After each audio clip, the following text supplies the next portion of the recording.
नमस्कार, मी शोभा.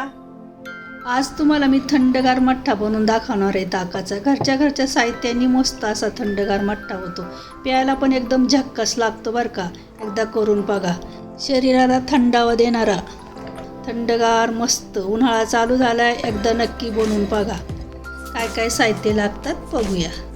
लागलं तुम्ही मिक्सरमध्ये पण वाटू शकता. जिरं अद्रक ठेचून घातलं ना चवीला भारी लागतं. जिरी घ्यायची, अद्रक घ्यायचं, 2 हिरव्या मिरच्या घ्यायच्या. तुम्हाला जर ताकाचा मठ्ठा जास्त जर करायचा असला तर जास्त साहित्य घ्यायचं. थोडी कोथिंबीर घालायची, चांगलं बारीक ठेचून घ्यायचं, बारीक ठेचायचं जेणेकरून जास्त तोंडामध्ये लागले नाही पाहिजे.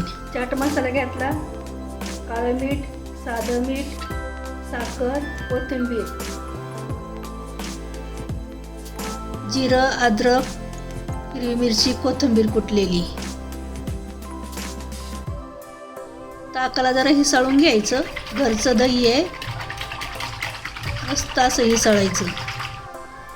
मस्त असं मठ्ठं घ्यायचं, छोटंसं वाडगं किंवा तुमच्याकडे जेवढी माणसं असतील तसं स्टीलच्या टोपात घेतलं तरी चालेल.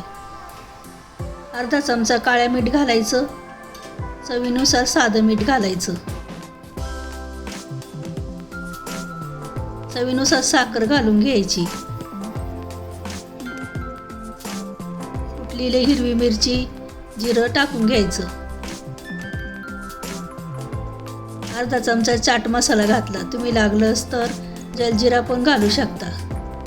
थोडीशी कोथिंबीर बारीक चिरलेली घालायची. थोडं बर्फ घालायचं, तुम्हाला वाटलं तर घालायचं किंवा नाही घालायचं.